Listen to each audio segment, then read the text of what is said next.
Good morning, Nigerians. You're listening to Ombudsman Radio, where we discuss pressing societal issues and how they affect our daily lives. My name is Joseph Thomas. I'm here in the studio with a special guest. Good morning, sir. Good morning. How are you doing today? I'm good. Yeah, hi, nice for having me here. It's a pleasure to have you, sir. Samuel Taninowo. All right, Mr. Samuel, you're welcome to the show. Thank you very much. So today we're going to talk about topical issues affecting Nigerians. Yes, and we focus on the state of roads in Nigeria. We're also going to talk about power supply, why we have darkness, when will darkness end in Nigeria.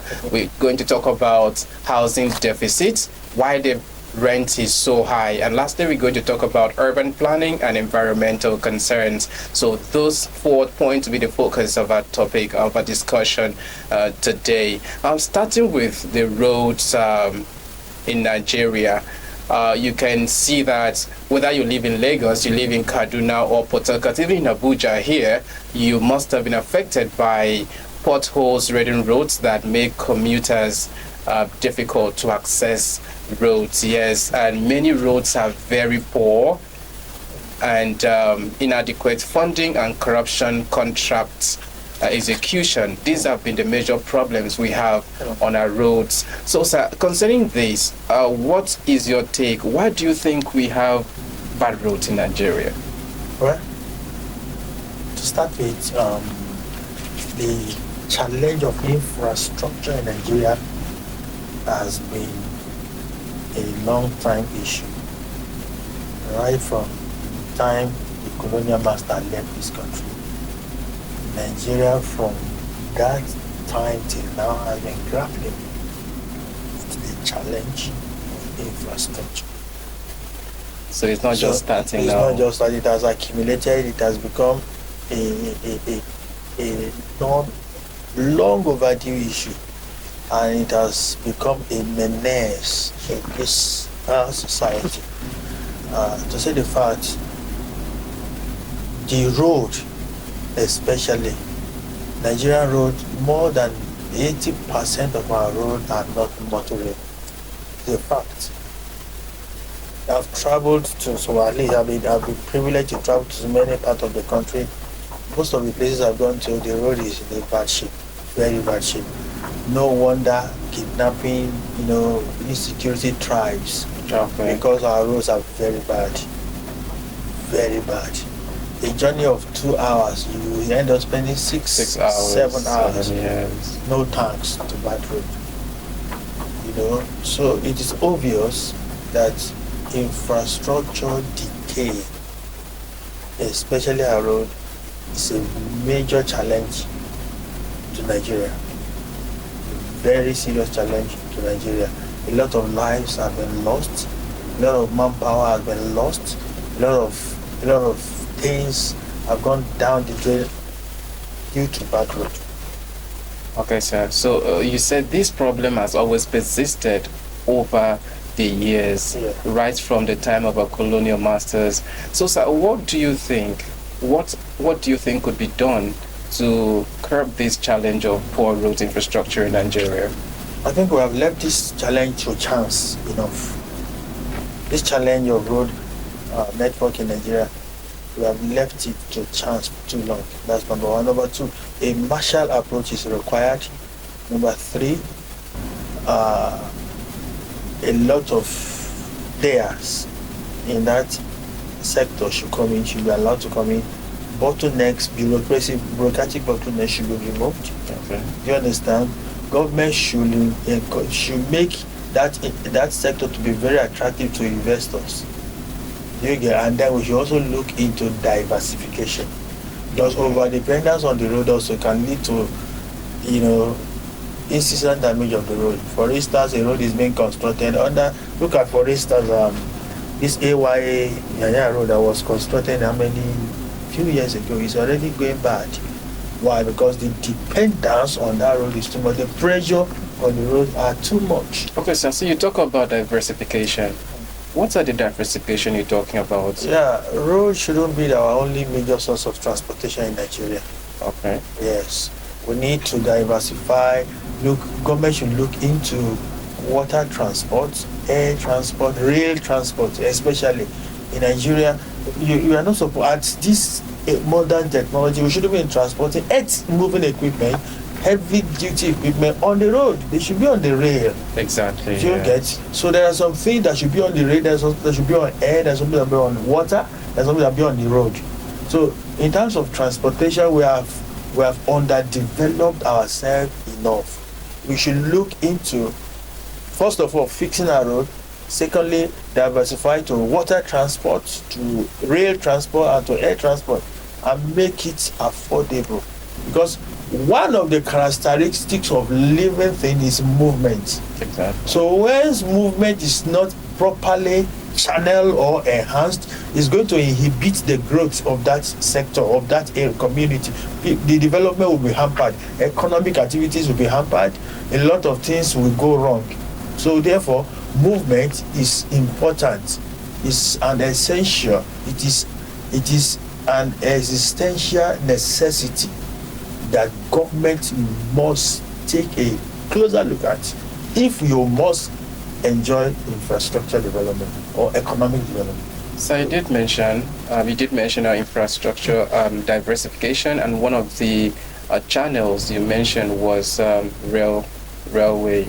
We have a couple of railway in Nigeria. Do you think they're enough? Or they are maintained, properly used? Completely inadequate. You can't talk of a country that's over 200 million population. You're telling me we have rail that is not even. I'm not sure our rail network is up to. Is up to 50, do we have up to 50 kilometer rail station, rail line in Nigeria that is functional? I doubt it, because what we have for now is Lagos Ibadan, Itakpe, Okene to maybe Delta Axis, yes. and that's all. Okay. The one in Abuja here is not functional yet.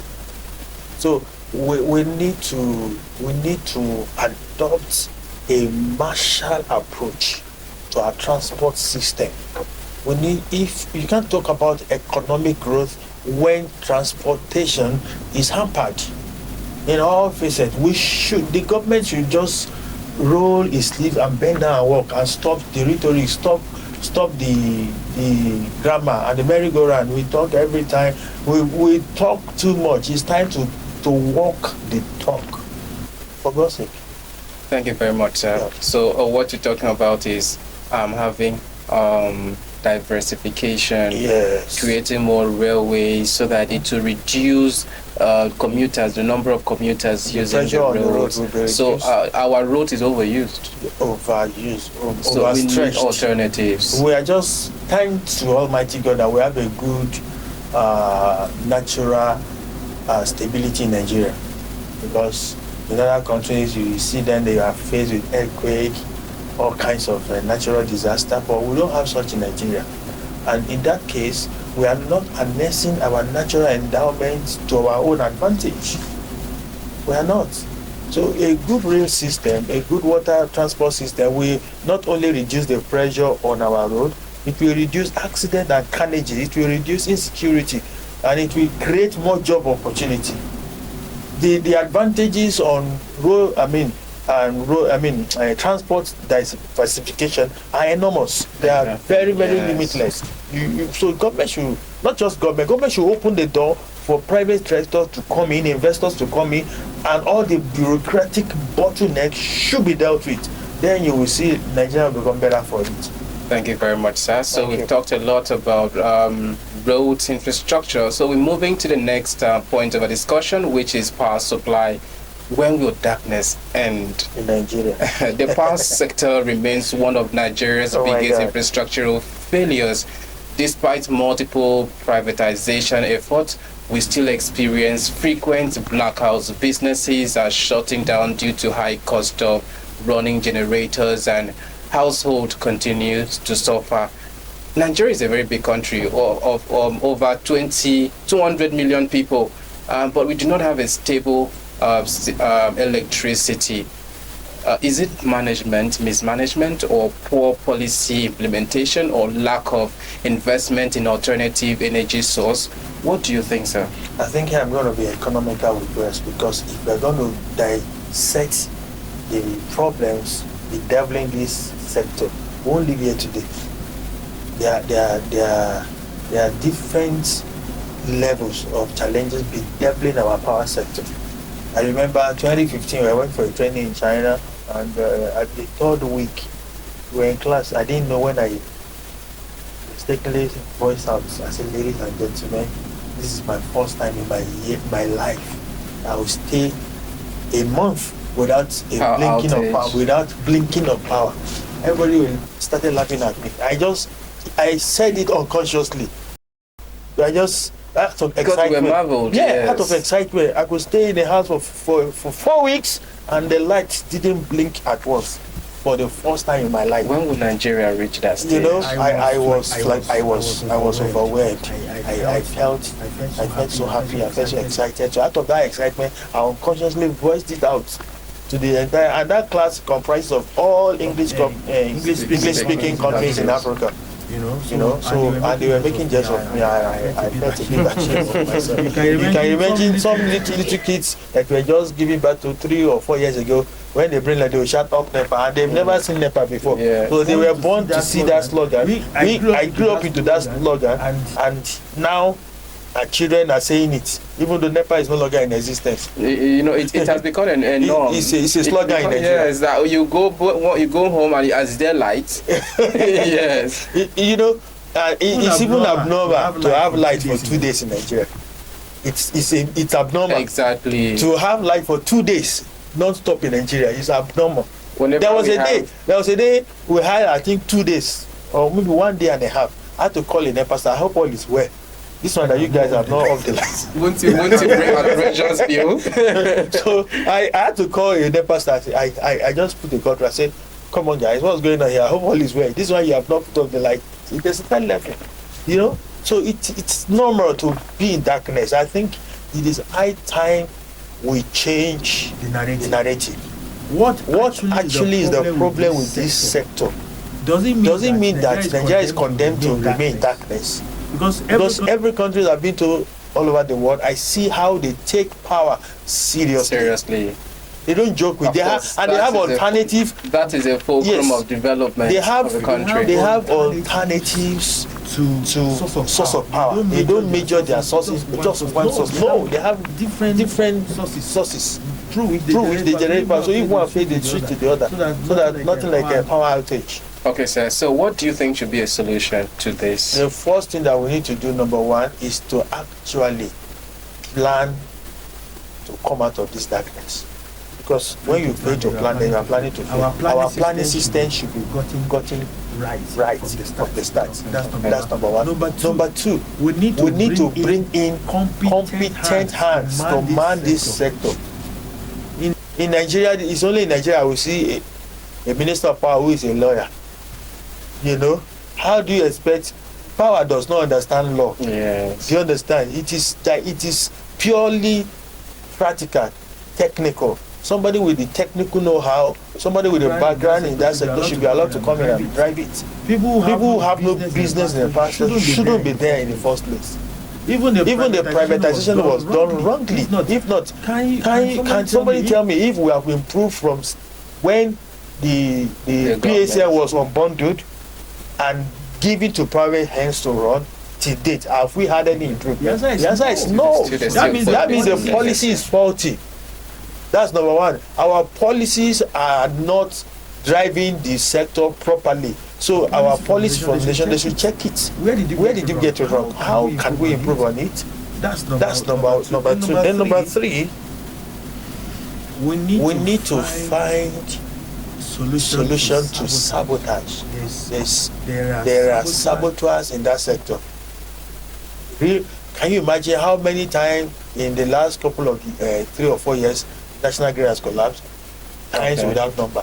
What's collapsing? Even this year alone, we've had about 3 to 4 times. Thank you very much. So who is collapsing the grid? What's collapsing the grid? We must get to the root of this matter. We do not have outrageous wind that will say this is a problem.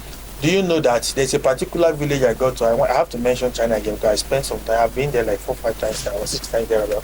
And I go to villages. And when I go to villages, I ask pertinent questions. In some villages, you will see solar plants. At the entrance of the village, you see solar plants. Okay. And they harvest sun to power their community. Wow.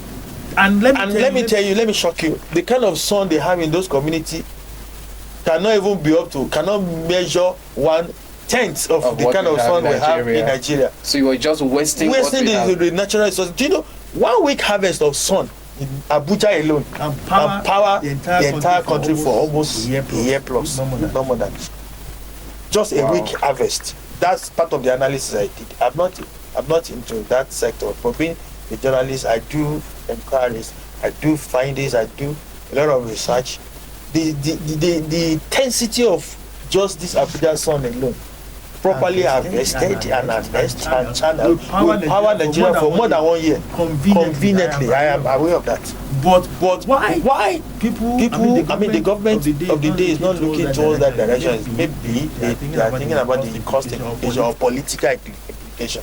But if China, that has a lesser sunshine, can power their country, and for your information, 85% of their power generation is on solar in China.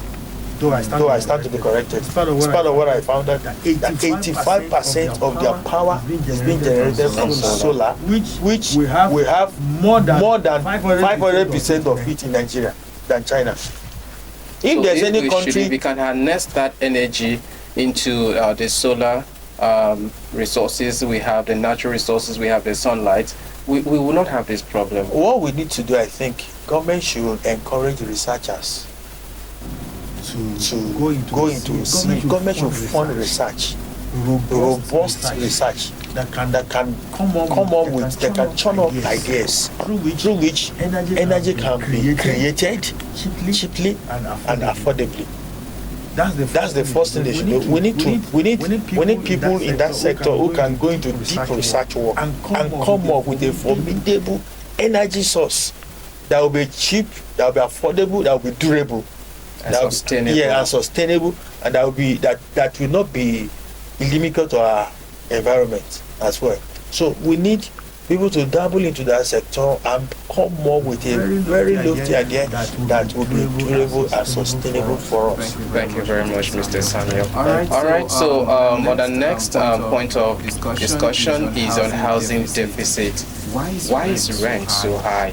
That's a very serious concern we have, especially in the urban areas. The problem of housing, high cost of rent has become so alarming lately, and it has reached the gap. People are finding it difficult to pay their rent. Of course, in the urban area like Abuja here, we struggle to afford decent housing due to high cost of construction costs, lack of mortgage options, and poor government policies on affordable houses. What do you think are some policies that could be implemented to make housing affordable for citizens of Nigeria?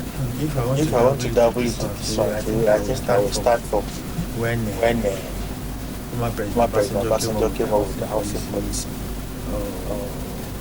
You see a lot of estate developers came into Abuja and took advantage of it. I'm aware part of those laws were given to them as government contribution towards reducing costs of housing.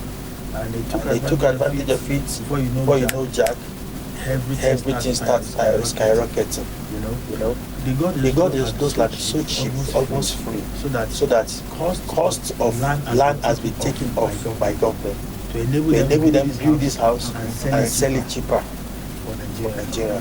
Unfortunately, out of greed and selfish interest, I don't know what happened eventually, because I've never investigate much in that area. But today, house is not affordable. And it is the responsibility of the government to ensure that area is being addressed as quickly as possible before it gets out of hand. Listen, we have enough arable land that can provide good accommodation, affordable accommodation for Nigerians, not just in Abuja, all over the country. But I think again we got it wrong from the policy side of it. So the government need to sit down with the private sector. The private sector and the government should be on the same page on this issue. Number two, government also need to look into those, just like you mentioned here. The building materials are very expensive. You understand? I remember some couple of years ago, I built 2-bedroom flat for my boss then with POP at 1.8 million. Just bedroom flat. Yes, 1.8 million. In a sizable 2-bedroom flat. But that cannot stand. Now you can't even build a normal room. Just one single room. Yes. But one is not possible. The cost has skyrocketed. Yes.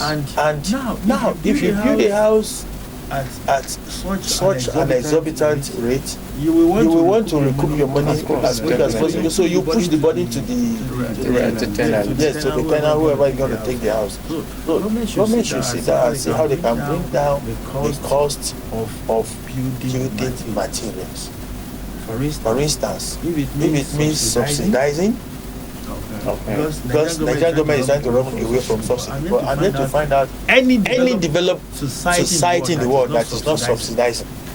I'm yet to find out. We must make life better for the citizens. Government, and if government is not willing to subsidize, they should bring in policies that can reduce cost of building material. Maybe tax holiday to manufacturers of such building materials, or better still, let's see how we can produce some of those materials locally here. We can produce some of these things locally instead of importing. Once it is produced locally and affordable, before you know it, the price of housing will be forced to come down. And that thereby enhancing good shelter for Nigeria. Okay. So talking about talking about the cost of material, is the same material that is used to build houses in the rural areas that are used to build houses in the urban areas, but the prices, the cost of rent varies. So the land is one of the factors that is put the cost of land, because the amount one buys a plot of land in Abuja is not the same amount one buys a plot of land in Kano. It's not the same amount one buys a plot of land in, let's say, in Calabar or other states. So it varies. One would not buy a plot of land 20 million naira just for instance, in Abuja, and the same person, the plot of land is bought at 1.2 million elsewhere, and a house is built, and you expect the rent to be the same. Of course, it can be the same because the location matters. Yes. Even in Abuja here, you know that the cost of land in Asokoro is different from the cost of land in Gariki. It's different from the cost of land in Otako, depending on the demand and the location. So it's like that all over the world. You find some areas, they are high-grow areas, very expensive areas. Find some areas, they are low-cost areas. So all over the world, that is the norm. Is there anything government can do about that? That one, I don't think there's anything government can do much about that than to just bring in policies that will force down or regulate those prices. Because I feel if the government should have more estates, government estates, build more estates and subsidize the rent, it will help to go a long way to help. Of course, government can afford to do that. But to be frank, or to be candid with you, Nigerian government is overwhelmed. Completely overwhelmed. So me, I would suggest they allow private investors to come in, but under prompt regulation and supervision of the government, so that they don't overshoot or overheat that sector. So government can regulate, allow private individuals, let there be more investors in that sector, build low-cost housing, and give them at a standard price. Yes, give them proper regulation that would not allow them to go beyond. Yes, a good price regime that will be affordable to Nigerians. All right, thank you very much, sir. And moving further to the next, the last point we will have in this discussion is urban planning and environmental concerns. So let us discuss more on urban planning. As cities are expanding rapidly, yet poor planning leads to issues like flooding, traffic congestions, and slums. Many estates and buildings are contributed without proper approval, leading to unsafe living conditions. So how can the government agency enforce stricter urban planning policies on this regard? Thank you very much. That's a very good question. Well, just as the popular saying goes, that he that fails to plan is planning to fail. So planning is an integral part of urbanization or rural development. So if there's adequate planning, and I beg to say this, the planning should be done pari passu, as both urban and the rural. Because if you plan the urban alone, you are encouraging the rural residents to move to the urban. You are encouraging urban migration, and that is one of the reasons why our urban cities are densely populated, because the rural areas are left or developed. Most you can imagine when, for instance, when GSM came to Nigeria, you can only find network in the cities. When you get to the village, sometimes you have to go and climb mountain, climb tree before you will be looking for network up and down. Before later on they started planting mass villages. So government should ensure that rural lights are enjoying development, urban settlers are enjoying development very progressive, because both of us are Nigerians. So if you neglect the rural areas where our food is coming from, then there's going to be issue. Because when you finish your planting, how do you move those things exactly to the city? And that's even what makes the cost of food to be expensive, because the expenses of commuting those food items to the city is cost. It spoils vehicle maintenance and the rest because of poor roads. So when they finally bring these products to the city, they have to hike the price. Once again, I think a good planning mechanism that will tackle the menace in our urban centers and that of rural areas. We should carry both sides along and ensure that the local dwellers have development that is rural-centric enough, that is targeted at addressing the rural needs.